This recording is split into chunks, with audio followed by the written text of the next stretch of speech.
Survivors of Grenfell Tower reunited with their most treasured belongings. More than 200,000 personal possessions have been salvaged from Grenfell Tower's wreckage in a poignant recovery process that reduced many survivors to tears.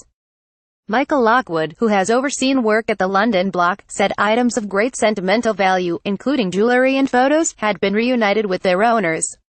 Hundreds of families were left homeless when fire raged through the building on June 14, with police now believing the final death toll to be 71, including a stillborn child. Residents feared many mementos had been lost. However, over the last 6 weeks, more than 50 people, survivors of the lower floors and accompanying friends and relatives, have been allowed to return to retrieve belongings.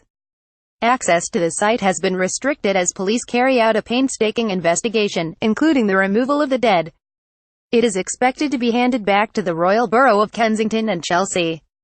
Mr. Lockwood said, "We had 40 survivors. We stood in front of them and said, 'You can go back,' and every one of them was in tears of joy, and they said to me, 'This is the first time we've been listened to.'"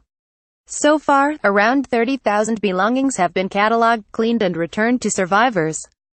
The remainder are being stored in a warehouse until families are able to take them back. Kenyan International Emergency Services, a company involved in the aftermath of the Manchester Arena attack earlier this year, has been removing property from the tower's upper floors on behalf of former residents who cannot yet return. Referring to the site visits, Mr. Lockwood said, "Most came out with big smiles on their faces, with a box of sentimental items they'd managed to get. You can't underestimate that moment for them. Going into your home, seeing it for the last time, having that closure. To achieve that, we bent every rule possible. We didn't break any rules, but we did something that was important to them, not what we thought was important." More than 3,500 supports are propping up ceilings and floors while scaffolding 3 times the normal density is stabilizing it. This has allowed a 150-strong recovery team comprising forensic staff, investigators and contractors to work with great care, dignity and respect.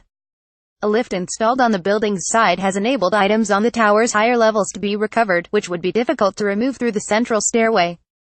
Mr. Lockwood hopes residents of the higher floors will be allowed to return to their former homes once investigators have finished scouring the site.